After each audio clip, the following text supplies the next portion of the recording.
देखिए, हम इंसानों के पास कई तरह की क्वालिटीज़ होती है, जैसे कि रोना, डरना, सोचना। वैसे ही एक होती है ज़िद। एक ज़िद ही होती है जो इंसान को एक बेहतर इंसान बना देती है। एक ज़िद ही होती है जो आम इंसान से उसे एक बेहतर इंसान बना देती है। एक ज़िद ही होती है कि उसे इतिहास बनाने पर मजबूर कर देती है। जी हाँ, मैं आज आपको एक ज़िद्दी इंसान की बात बताने वाला हूँ, जिसने अपनी ज़िद से वो एक बड़ा इतिहास बना दिया। उसने अपनी जिद से ही एक ऐसी बड़ी कारनामे कर दिए जो आज भी मशहूर है। जी हाँ, मैं आज आपको के आसिफ की ज़िंदगी के बारे में बताने वाला हूँ। के आसिफ एक ऐसा डायरेक्टर जिसने सिर्फ अपनी ज़िंदगी में 2 ही फिल्में बनाई और दोनों की दोनों सुपरहिट। साल 1945 में उन्होंने फिल्म की करियर की शुरुआत करने वाले के आसिफ ने फिल्म फूल उनकी उस साल की सबसे ज़्यादा कमाई करने वाली में से फिल्म रही और वो सुपरहिट रही। उसके 3 हफ्ते बाद के आसिफ ने एक अनाउंसमेंट किया और उसने कहा कि मैं फिल्म मुग़ल आज़म बनाऊंगा। के आसिफ के जितने बड़े बड़े सलाहकार थे सभी ने के आसिफ को मना किया कि आप मुग़ल आज़म ना बनाएं, क्योंकि उसका बजट बहुत ज़्यादा था। लेकिन के आसिफ ने किसी की नहीं सुनी और फिल्म की तैयारी शुरू कर दी। उन्होंने कई सारे प्रोड्यूसर को इकट्ठा किया और सभी को पैसे लगाने के लिए कहा। सभी प्रोड्यूसर इकट्ठा हुए और उसके बाद फिल्म जैसे ही शूटिंग चालू करने का टाइम आ गया तब दुर्घटना हो गई और पाकिस्तान इंडिया का बंटवारा हो गया। उसमें तो प्रोड्यूसर थे जो पाकिस्तान चले गए और एक्टर से की डेथ हो गई। फिल्म थोड़ा डिले हो गई और कई लोगों को लगा कि शायद दोबारा कभी इंडिया बन पाए। इतनी हिम्मत नहीं हारी। उसके बाद उन्होंने कई सारे प्रोड्यूसर के चक्कर लगाए और फाइनली उन्हें एक बिजनेस टाइकून से मुलाकात हुई और उन्होंने कहा कि ठीक है, मैं आपकी फिल्में पे पैसे लगाऊंगा। लेकिन मुग़ल आज़म फिल्म की जो बजट थी वो 1500 करोड़ रुपए थी और एक अकेले प्रोड्यूसर को 1500 करोड़ रुपए लगाना बड़ी जोखिम वाली बात लगती थी। इसी के लिए के आसिफ ने अपनी सारी प्रॉपर्टी और अपना सारा बैंक बैलेंस उस मूवी पे लगा दिया। उस मूवी के एक एक सीन को इतनी बेहतरीन तरीके से शूट किया गया है कि आपका एक एक सीन ज़बरदस्त लगता है। उस फिल्म में एक सीन है जहाँ पे दिलीप कुमार अपनी हवेली को आते हैं और वहाँ पे जो मोतियाँ फेंकी जाती है वो रियल मोतियाँ हैं। आप ये जानकर हैरान हो जाएंगे कि मोती का जो यूज किया गया है वो रियल मोती है, ताकि लोगों को ना लगे कि ये लखनी मोतियाँ हैं। के आसिफ सर अपनी मूवी में कोई तरह का कंप्रोमाइज़ नहीं चाहते थे। वो चाहते थे कि उनकी मूवी हिंदुस्तान की सबसे बेहतरीन मूवी में से एक बने। इसीलिए वो अपनी मूवी को जितना चाह सकते थे उतना उन्होंने बेहतर बनाने की कोशिश की। इसीलिए उस वक्त के सबसे बड़े और सबसे बेहतर म्यूजिक डायरेक्टर नौशाद साहब के पास गए और उनसे उसके बाद नौशाद साहब से जाकर कहा कि मैं हिंदुस्तान की सबसे बेहतरीन सॉन्ग आपसे रिकॉर्ड करके चाहता हूं, ताकि आप रिकॉर्ड करके मुझे दें, मैं अपनी फिल्म में डालूं। के आसिफ की बातें सुनने के बाद उनकी बिहेवियर नौशाद साहब को अच्छी नहीं लगी। वो गुस्सा हो गए और उन्होंने कहा कि सबसे पहले तुम मेरे घर से बाहर जाओ, और उनका पैसों से भरा बैग भी बाहर फेंक दिया।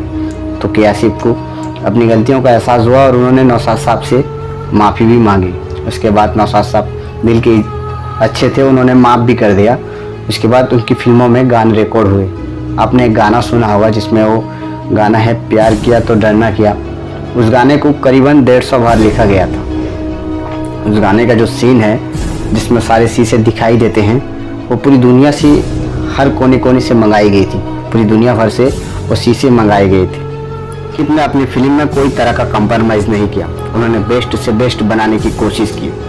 उसमें एक सीन है जहाँ पर दिलीप कुमार और मधुबाला मिलते हैं, लेकिन वो चाहते थे कि आसिफ की कोई पान सिंह सिंगर की तरह गाए उनकी आवाज़ में। तो उन्होंने नौशाद साहब से कहा कि नौशाद साहब कोई ऐसा सिंगर है जो पान सिंह की आवाज़ में गा सके। तो नौशाद साहब ने कहा कि है तो एक सिंगर, लेकिन वो फिल्मों में गाते नहीं हैं, और उनका नाम था बड़े गुलाम अली खां साहब। बड़े गुलाम अली खां साहब फिल्मों में गाते नहीं थे। तो के आसिफ ने कहा कि सर आप उनसे बात कीजिए। करीबन 10 से 15 बार नौशाद साहब ने की बड़े गुलाम अली खां साहब से बात की, लेकिन वो फिर भी मना कर दी। के आसिफ एक ज़िद्दी इंसान थे, वो कहाँ हार मानने वाले थे। उन्होंने कहा कि ठीक है, वो कहाँ रहते हैं, वो लखनऊ में रहते हैं, कि चलो ठीक है हम उनसे मुलाकात करते हैं। तो उसके बाद नौशाद साहब और के आसिफ दोनों बड़े गुलाम अली खां साहब के घर पहुँचे और नौशाद साहब ने कहा कि हुजूर ये आसिफ है जो फिल्म मुग़ल आज़म बनाने वाला है और ये चाहता है कि आप पान सिंह की आवाज़ में गाना रिकॉर्ड कर दें इसका। तो बड़े गुलाम अली खां साहब ने कहा कि तुम्हें पता है कि मैं फिल्मों में गाना नहीं गाता हूँ, उन्होंने के आसिफ को मना कर दिया, लेकिन के आसिफ भी एक ज़िद्दी डायरेक्टर थे। वो भी कहाँ हार मानने वाले थे, वो भी बैठे रहे उनके घर पर। तो बड़े गुलाम अली खां साहब अपने घर चले गए, अपने रूम के अंदर चले गए। और उसके कुछ देर बाद फिर आए और कहा कि देखो, मैं फ़िल्मों में गाना नहीं गाना चाहता हूँ, अब तुम चले जाओ। तो के आसिफ का एक ही जवाब था कि सर, गाना तो आप ही गाएंगे, आप अपनी प्राइस बोलो।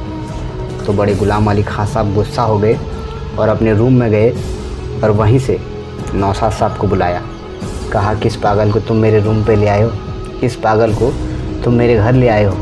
मैं इसको 1000 बार मना कर चुका हूँ और ये फिर भी मुझे एक ही सवाल कर रहा है कि गाना तो आप ही गाएंगे।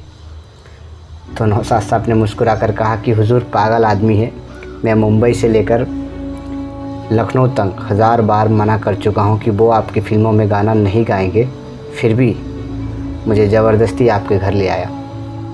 तो बड़े गुलाम अली खां साहब ने कहा कि एक रास्ता है, अगर तुम चाहो तो मैं उसे भगा सकता हूँ। तो नौशाद साहब ने कहा कि आपको जैसा सही लगता है वैसा ही कीजिए। तो बड़े गुलाम अली खां साहब आए और के आसिफ से कहा कि ठीक है, मैं तुम्हारी फ़िल्मों में एक गाना रिकॉर्ड कर दूँगा, लेकिन मेरा एक शर्त है, मुझे एक गाने के लिए 25,000 रुपये चाहिए। तो के आसिफ बोले कि ठीक है सर।